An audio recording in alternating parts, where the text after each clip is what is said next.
better. Morning guys, how we doing? It's good to be back. It is good to be back. Seems like ages, but right, we're on it.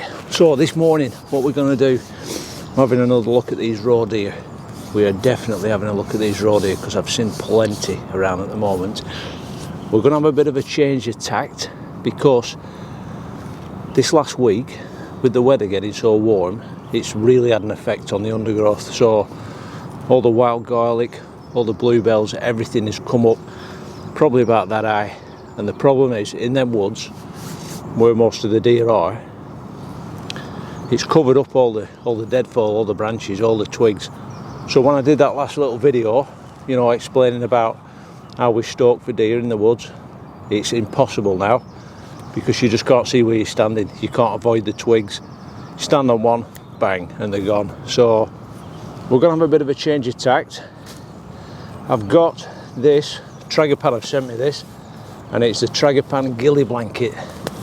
So I'm hoping with a combination of using the 3D camo that I've got, you know, that deer hunter camo, we're going to get that up, but we're going to get it on.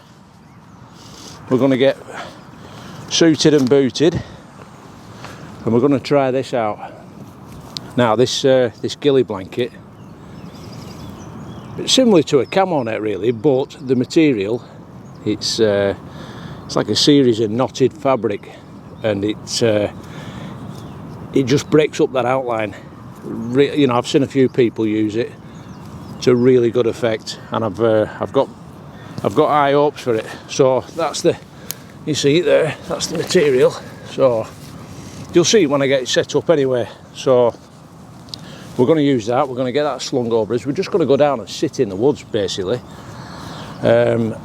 Approach wise, it's a difficult one, it's very still today. Wind's a big consideration when you're stalking deer, but we're just going to sit down there. I'm not going to be too fussed about trying to sneak in because there's two schools of thought really. If I try sneaking in and, you know, one of them maybe sees me set up, they're going to know I'm there. So, you know, there's a school of thought, you know, if you go not so much crashing in, but just walk in as you would normally, you're going to spook whatever's about. It'll do one, and then generally they will come back because I've spotted a bit of a favourite area of theirs. It's like in the wood bottom. So I'm going to get nestled up against the banking, so they can't kind of do a pincer manoeuvre around me and come round the back where I can't see them.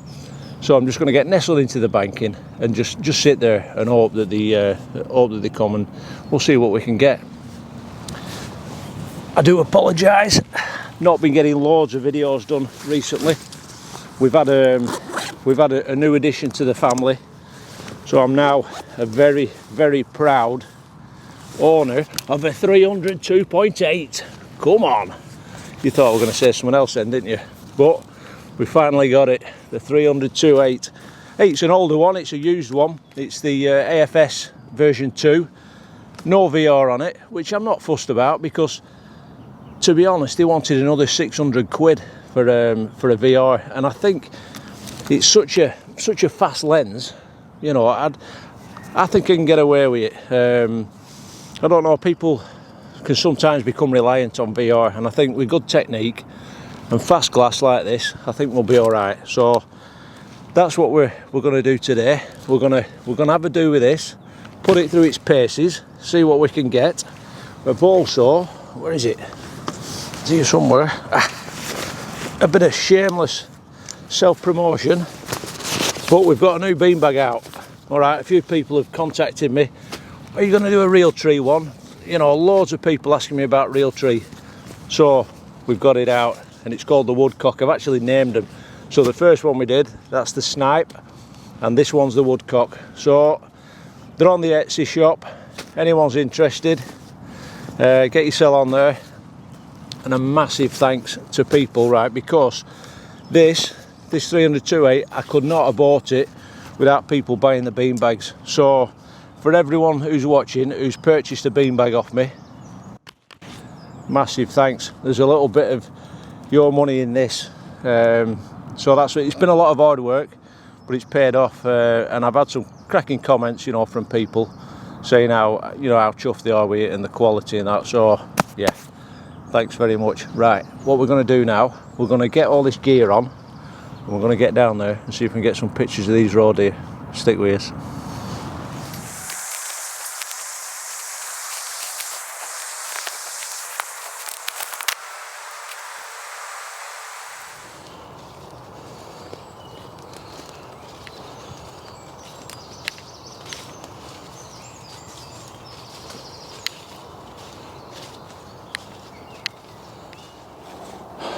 Right, I found this spot here, so I'm up against the banking and I'm going to get nestled in under this log. So I've got the log as a backdrop. They can't come in, well they can come in behind me, but hopefully I've got enough screening so they're not going to see me. And then I've got this nice area in front.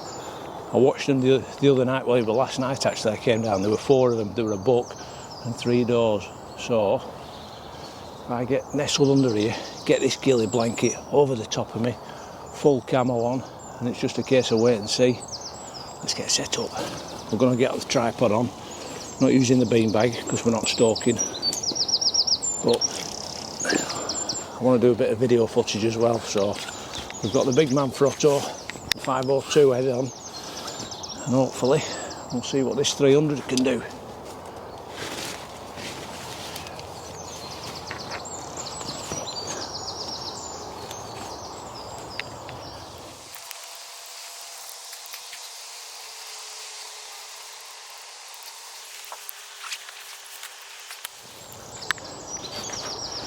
Yeah, when it arrived the other day, straight away, I couldn't wait to get out there. So I chucked all my stuff in the bag, came down here. I had a quick hour. Tried my teleconverter on it. Bloody teleconverter didn't work, did it? It's a Sigma. Wouldn't have it, wouldn't autofocus. So I'm gonna have to get a AFS Nikon 1.4 to give me a decent reach. You know, I'm on the D500, which is a crop sensor, so it's not bad really. Just gives you that extra time out as well, you know, on that clarity of a prime lens. You know, it'll give me another half an hour out shooting, hopefully. Should be great for flight shots for the barn owls. That's what I'm hoping anyway, so we'll see, won't we? I feel like I've gone a bit retro getting an old lens like this. I think it was made between 2001 and 2004, this one. You know, because you look at everyone's going mirrorless. They're all going these little cameras, but I don't know, I like having something substantial in my hand, something to get out of. Sounded wrong, didn't it? You know what I mean though. So I'm going to drop that down a bit high there. I want to be down as low as we can really. Keep that profile down. Once you do get set up like this, just loosen everything off and just think where you're going to be, where you're going to be shooting. Look at your angles and then have a quick gander around, see what I mean? Straight away, bang, and I've hit that branch there, which is no good because that will give the game away. I don't want to snap that off. I'm going to cut that off with Swiss Army knife. If I snap that off, it'll crack, scare everything off. So that's bang on. I've got a good field of view. Like I say, I'm going to just trim that off so it's not obstructing me. And we're going to get the old ghillie net out.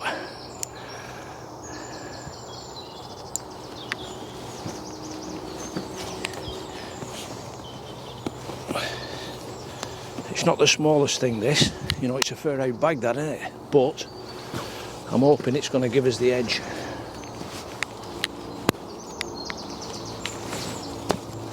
And that's what this game's all about. Little advantages.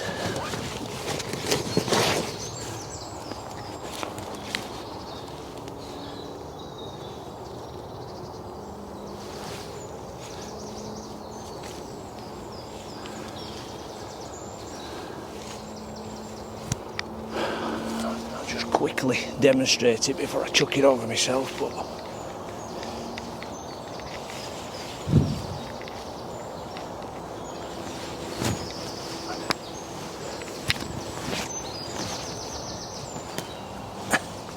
there you go.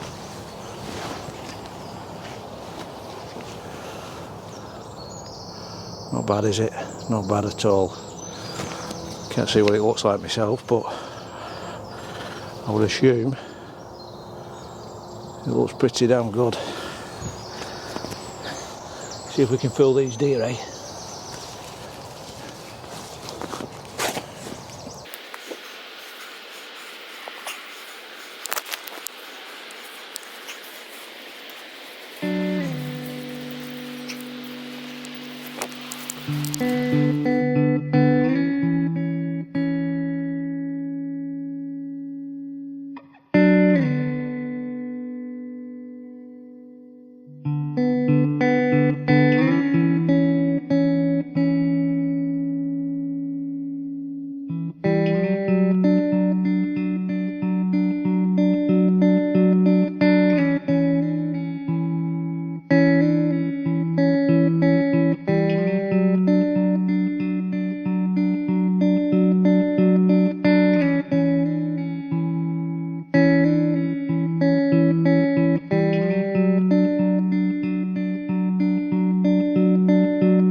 Literally, we've got a roebuck that's come down.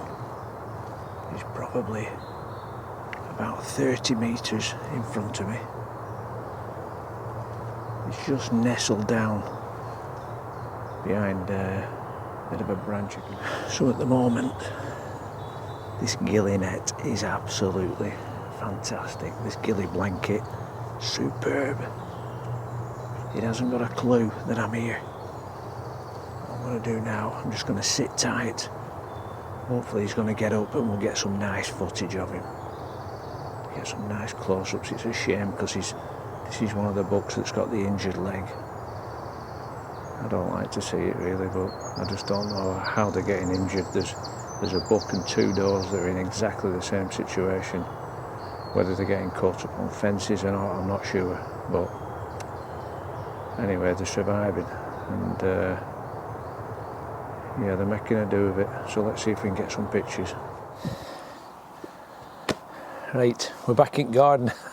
I messed the end of the vlog up when I were in the woods. I made a right ash of it, so I thought I'd better redo it back in the garden. So we're here in a bit of comfort and not lead in the mud. So that's our first proper trip out with the 300, and I love it. It's quality. It's absolutely fantastic. I love it. It's been worth all that time saving up. And like I said, anyone that's bought a beanbag off me, you've paid for part of this. So thank you very much. Yeah, it's going to take a bit of getting used to because I'm used to obviously the 150 to 600 with the variable focal length, you know, so you've got a bit more, I don't know, you've just got, they're a bit more versatile, aren't they? So you know, with a fixed prime lens, you've got to think a bit more about your composition, and yeah, it's just different. It's different. So that's going to take a bit of getting used to, but it's fantastic. It's sharp as a tack as well. I've just had a quick look at some of the pictures, and they're bang on. They really are. So yeah, chuffed to bits with that. I really am. Like I said before, that's the new beanbag. So that's the Realtree. You can see there. That's the Realtree version. Exactly the same bag. So we've stuck a name on them now. So that's the Woodcock, and this one, which is the original, the DPM one, that's the Snipe. So exactly the same bag. That's not got anything in at the moment. But yeah, so if you go on the Etsy store, I'll put that up now. And yeah, get yourself a beanbag if you want one. And this is the Tragopan Ghillie blanket. What a thing this is. Absolutely brilliant. It's superb. It's not the smallest thing in the world. As you can see, it's quite a decent sized bag, but it don't matter, does it? It's not heavy. So all I did, I just put a bit of bungee cord on the back of my camera bag and strapped it on there. But this is fantastic. What a great piece of kit this is. You know, I could use this over me hide, you know, the low level, the hockey hide. That'd be great for over there. You know, you can just chuck it over yourself if you want. You know, wrap it around yourself, use it as a screen. Multitude of uses. I think it will be brilliant on the coastline as well, you know, for blending in with seaweed. So that's superb. I'm well chuffed with that. I mean, it's worked a treat, as you can see from the, you know, that footage that we put on of that Roebuck. Didn't even know we were there. And he sat there for 3 hours. He came and hobbled over, because that's the one with the injured leg, and got nestled down behind some fallen trees. And I was just literally watching his antlers. I could just see the top of his antlers. I'll put a photograph on now, and you can. So that's what I was watching for 3 hours. I thought he'd drop dead, to be honest, at one point. He just wouldn't move. But eventually he got up, and we got a few pictures which were nice. Nothing groundbreaking and that, but it was more a test of the concealment. I mean, you know, time spent in the field. I've said it a load of times. Don't get obsessed with going out with a camera all the time. Any time you can just get out, get some camo on, bit of concealment, stuff like this. Just get out with your binoculars. If you just get out with your mat, some concealment, your camo, and a pair of binoculars, and all that time spent out in the field, observing wildlife and learning the habits, and you know, seeing what difference the weather makes, and you can just watch it and log it, and all that experience that you're gaining will serve you when you're out with the camera. Because sometimes when you're out with the camera, you can, I don't know, you miss things. You become focused on the camera and focused, you know, you don't see everything that's around you. So occasionally just go out without the camera, just sit there for a few hours and just watch everything, and you'll learn a lot, and it'll stand you in good stead. And it's about honing your fieldcraft as well. Fieldcraft is a massive part of wildlife photography, and the better you get at fieldcraft, the more successful you'll be, you know, in the end. So trail cam, we picked that up on the way back. I didn't want to film it because, to be honest, I didn't want to hang about. I didn't want to be messing about setting the camera up, and because there's possibly cubs in there. I've had a quick look on the card. There's some footage there, so the fox is going in and out of the earth.